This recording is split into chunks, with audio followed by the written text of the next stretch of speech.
Welcome to Overcaffeinated and Out of Effs, the podcast for burned out, career-minded moms who are ready to stop pretending everything's fine and feel like themselves again. I'm your host, Christy Amir, burnout coach for moms, licensed therapist, and mom of two. And I'm here to help you reclaim your energy, your identity, and your peace of mind. Whether you're lying awake thinking about the 87 things you didn't get done, or silently resenting the people you love most, this is your space to feel seen, supported, and not so alone. So grab your coffee, hot, cold, or day old, and let's get into it.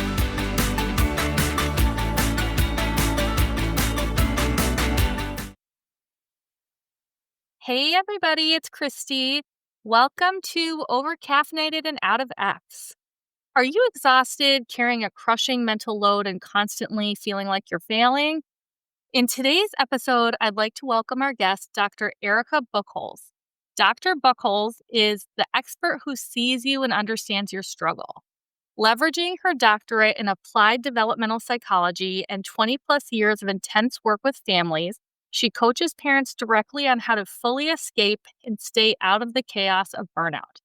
This is transformational work that has empowered hundreds, proving to be the number one thing that helps women stop giving up and feeling desperate about their lives.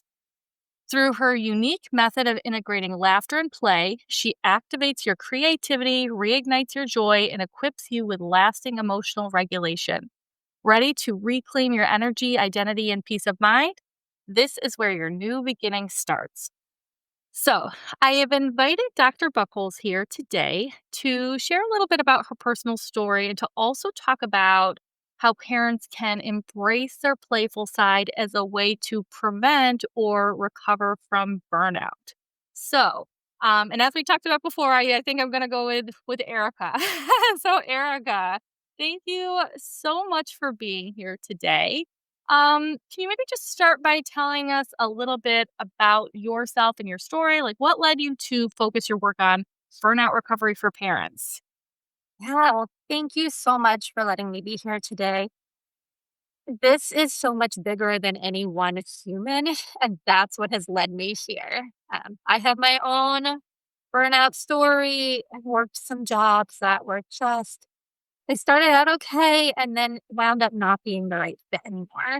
And then I stayed a lot longer than I probably should have and didn't listen to my body or my mind or anybody else around me, because I had all of these thoughts about what it would mean to make a change.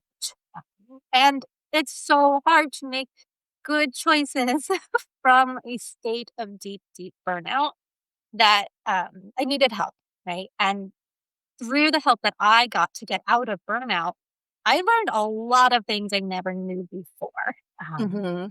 Shockingly, I did not know that you could, number one, not listen to the thoughts in your head. You could just disregard them. Didn't know that. And two, you could change your thoughts into something that makes you react differently. I would say something scary in my head, but I could then change it to be like, oh wait, also, then maybe that's true. But maybe this is also true. And starting there really made me realize that it's so much bigger than me here. I apparently had been coaching humans for a very long time without knowing the word coaching. But when I was in burnout, I could not think of a way out. So I Googled how to feel better now, because that was all I had, right? All of the strategies that people had said, like take a bath, get a vacation, like just take a break, take a couple of days off. So well intentioned, but was so far away from the root issue. So I Googled how do you feel better now, and something called laughter yoga came up. I'm like, that's not real.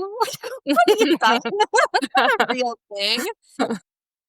Kept reading, and it's very, very real. I didn't make it up.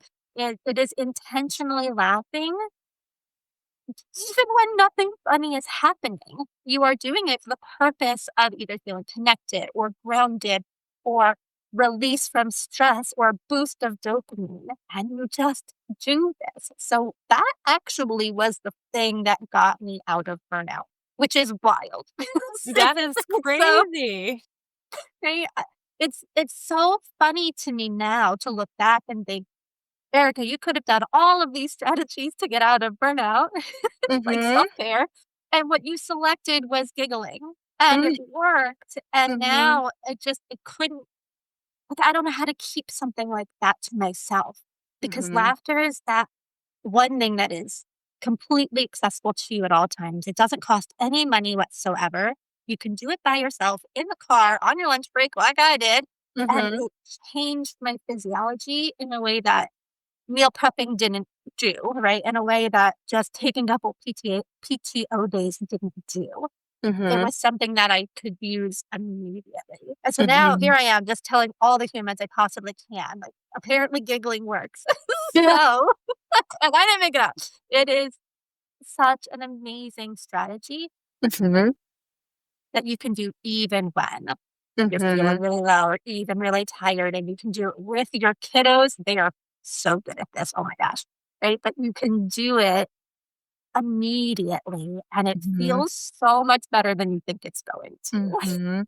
Well, and one of the things that I love hearing about that, and I imagine, is gonna ring true for a lot of the people who are listening, is just to your point, it's something that's so accessible. Anybody can do it. But just that idea is so just you saying that brings about a sense of like hopefulness, because I feel like there are so many burned out moms out there who just sort of they struggle because they don't know how to get out of it, right? And they don't know what steps they can take, what strategies are going to be helpful. Like you said, maybe they've tried the bubble bath, maybe they've tried these things, and maybe it feels good in the moment, but to your point, it's not, addressing their root issue and doesn't necessarily lead to larger change. And I think a lot of moms are feeling hopeless about like, how do I move away from this burnout? And so just you even suggesting this one simple thing that to your point anybody can do anytime, doesn't cost any money, and it can really help them. That's amazing. So just to help us understand, I know you said it's like intentionally laughing, but I'm curious, like, is there more to it than that? Like, is there, like, amount of time that they like, what exactly would that look like for somebody who wanted to do this? Yeah, absolutely. Well, let me show you or listen in what the game I used to play in the car Mhm. before I'd either have to get into a really stressful meeting or it was my lunch break and I thought, oh my gosh, how am I supposed to go back into this and keep going? And also get my kiddo from daycare and do all Mhm. that thing. So the game that I would play, and you're welcome to do it along with me, it's gonna feel so good, I promise. All right. So deep breath in, deep breath out, deep breath in, giggle it out.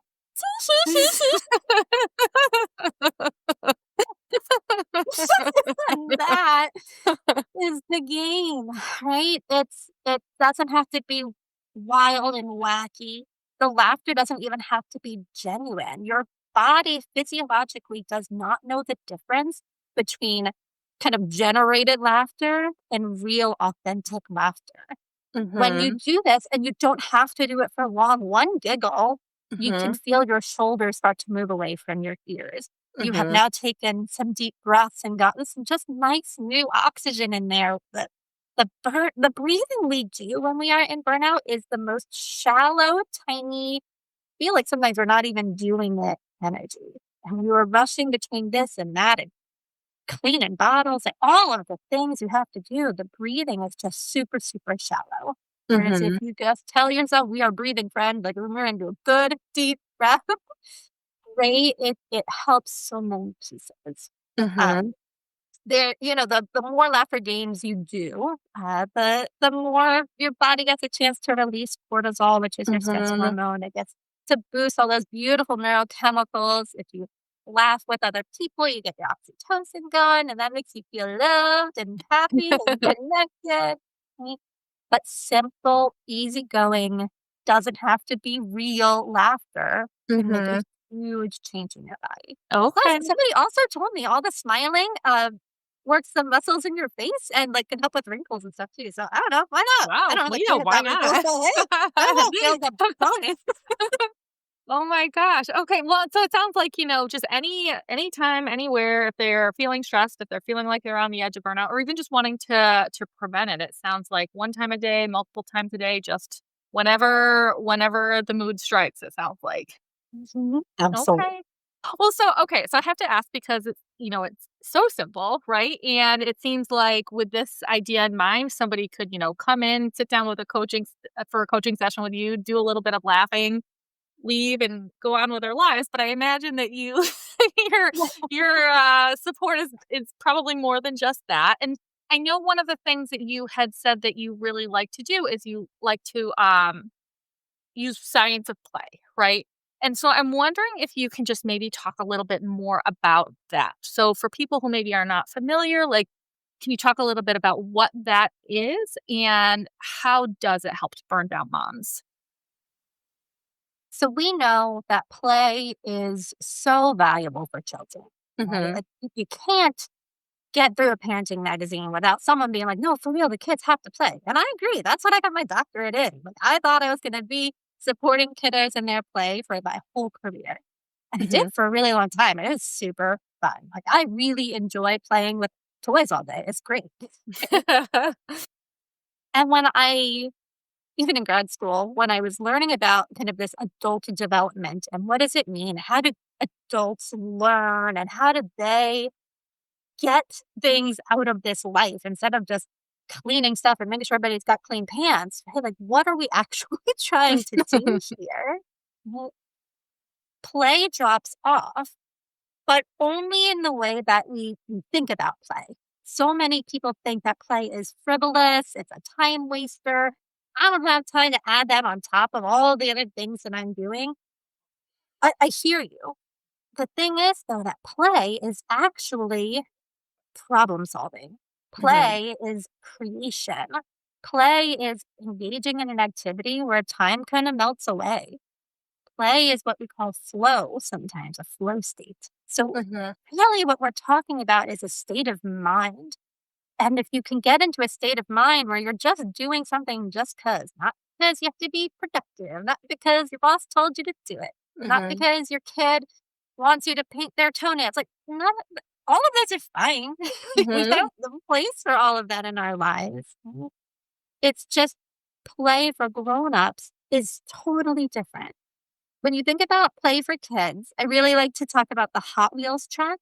Mhm. A kid who is playing with Hot Wheels and wants to set up the track. The car goes down the ramp, around the loop, off the jump, and lands in the box.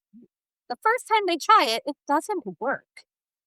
They are not like, well, forget Hot Wheels. I shall never play with the car again. No, they're like, let me adjust the ramp. Let me move this loop around. Let me move the box a little bit closer. They try and they play and they fail sometimes and they keep going. And then sometimes they succeed and it feels really spectacular. And then they want to see if they can get two cars to do it at the same time. Right? It is just problem solving, it's creation. Adults get to do the same thing. Mhm. You can totally do it with Hot Wheels cars if you want. I mean, you're right there playing with them anyway. You might as well make your own special track too.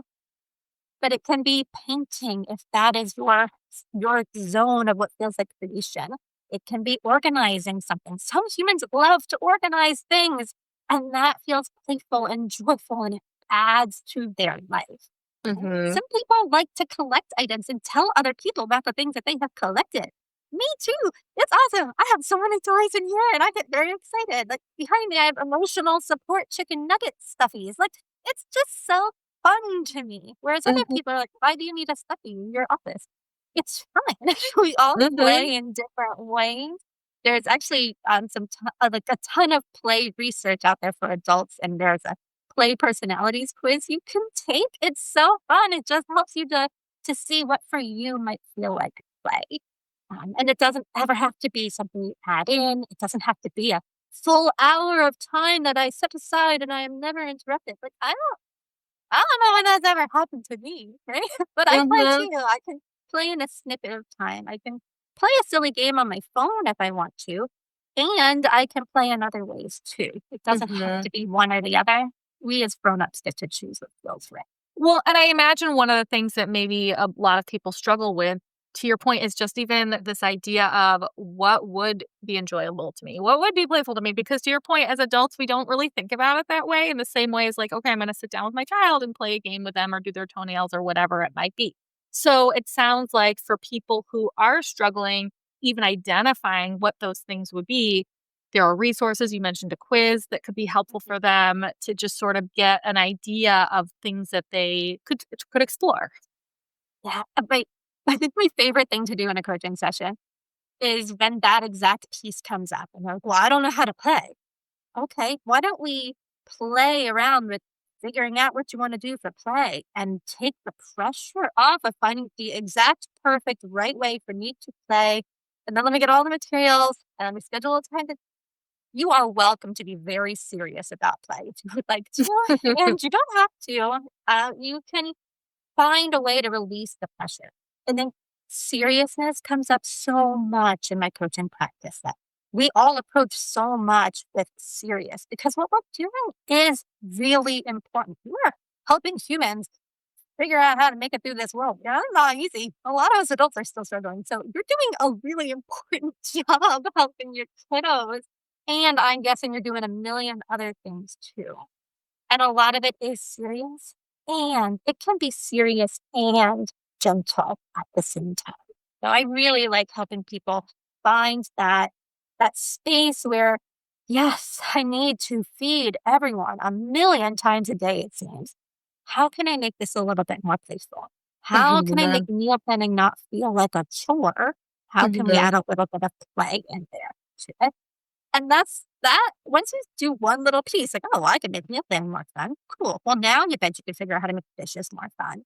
And mhm. I bet you can figure out how to make I have an older child now, so thriving place with all the sports equipment and everything, right? And you can figure out ways to make that feel nicer to you.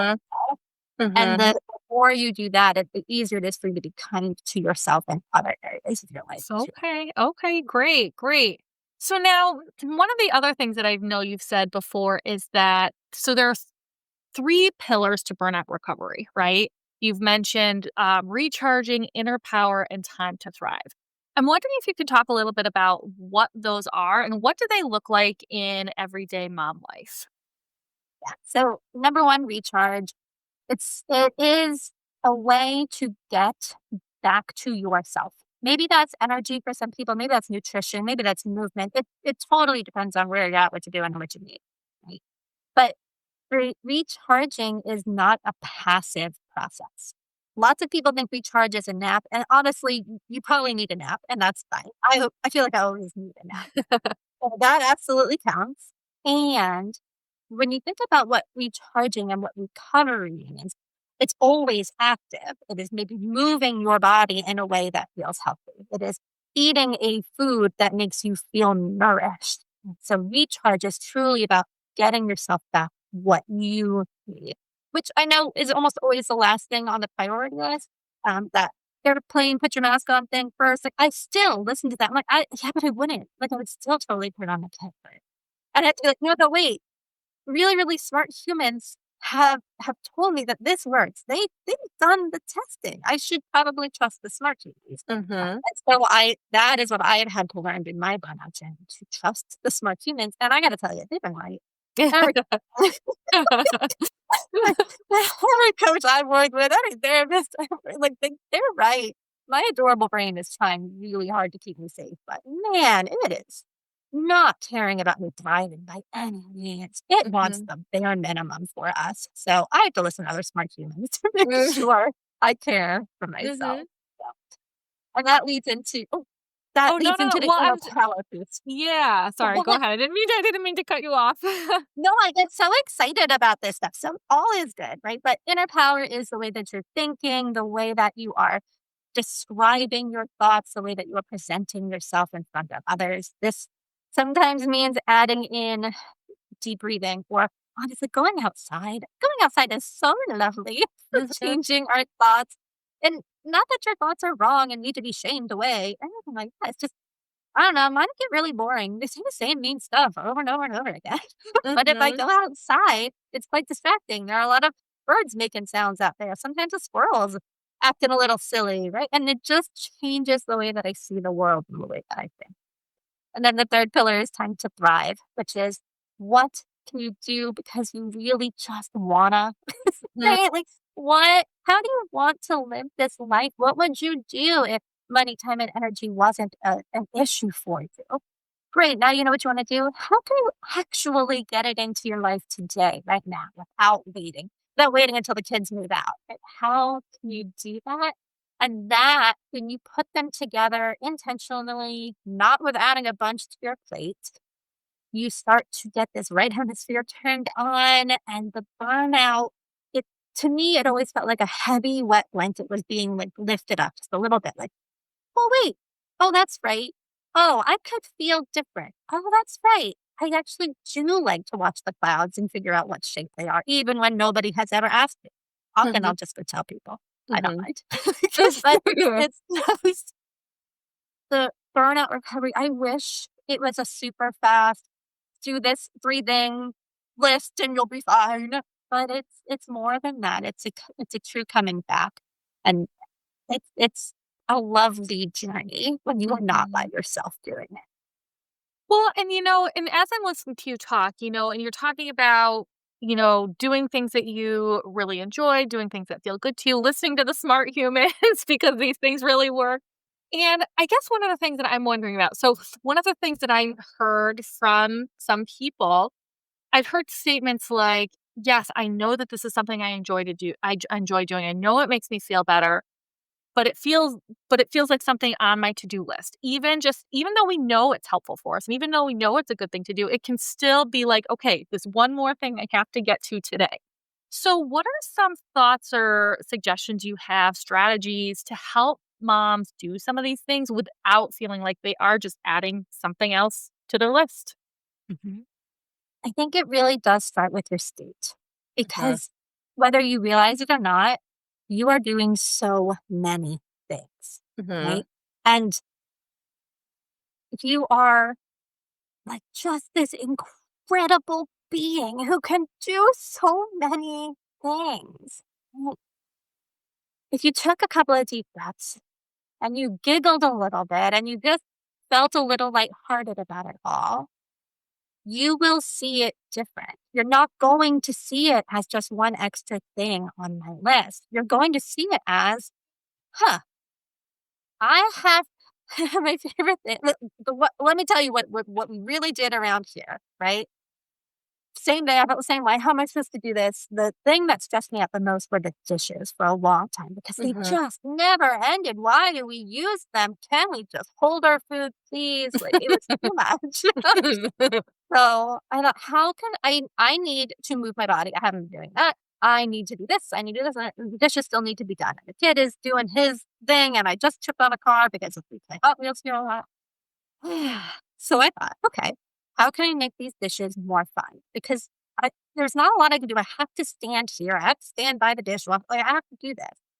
So I thought, okay, how fast can I get these dishes in the dishwasher? Like, Mhm. truly, if this was a competition, I was on a TV show, could I win and get these dishes in as fast as possible? So I, I did a countdown in my head. 3, 2, 1, Erica, go. And called out and I timed myself. It took like 2.5 minutes or something like that. And I was like, oh, that took a lot less time than I thought that it would. And then I Googled it because this is who I am. And I asked, what is the average amount of time it takes for someone to load the dishwasher? And it was 3 minutes. Mhm. Apparently, that's all it takes. I did not know that. And so doing that made it just a little bit more fun. And through even to today, it has changed my idea of how long it takes to load the dishwasher. To me, it used to be this huge task. 20 minutes, I'm sure, it's taking out of my life. Right? Mhm. And so this kind of I'm a stat lady. I need to know the statistics or I don't really believe it. Now I know the stat. Right? And if I could spend 2.5 minutes doing the dishwasher, what else could I spend on me for 2.5 minutes? Mhm. And that's all you have to do. You want to paint for just 2.5 minutes? Go ahead. It's not because you're getting like an award at the end. It's not because someone's like, great job on that painting there, Erica.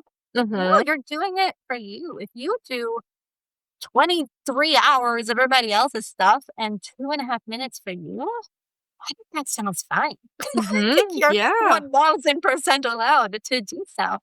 And you know what? If you start doing it now, think about what you're modeling for your kiddos. Mhm. Because if you want your children when they are raising their children to feel like this is I don't even have 2.5 minutes to try on some new clothes, right? The ones that I bought and then they're sitting in the boxes still. I don't even get to try them on. Mhm. Maybe that's your fun minute. Can you spend 2.5 minutes doing something you would like to? And if you want to, like, honestly, just to try to do to convince yourself, like, well, as Erica Lady said, I'm supposed to have fun. I'm gonna try to have fun. That's fine too. I don't care. However you get to do it, spend your 2.5 minutes doing it. But your kids get to see that you are taking time for yourself, that you see yourself as important enough. That Mhm. although you have so much on your to-do list, you are also not like creating more time for yourself. Maybe you've put something down. Maybe that pair of pants never made it where it was supposed to. It just stays on the clothing chair. It's fine. Mhm. You know what? A lot of things are staying on that chair lately. Who cares about another pair of pants? Well, but you spent that little bit of time showing yourself and showing your kiddos, I'm important. I'm a human. I'm a human who is just trying up in here, right? And I'm showing up for myself. That changes your moment, that allows you to do the thing that you're not sure about, even though it's one more to do. And it Mhm. changes you going forward. So Mhm. I don't, I, if you are seeing it as something on your to do list, maybe it's supposed to be there. But Mhm. maybe it is one more thing to do. Mhm. And maybe that's not bad. Maybe it's there Okay. for a reason. Okay. Well, and one of the things that you've been talking about is, how there are different kinds of play, different things that people can do. A few minutes ago you had mentioned painting, right? And one of the things that I did want to ask you about is creativity specifically, right?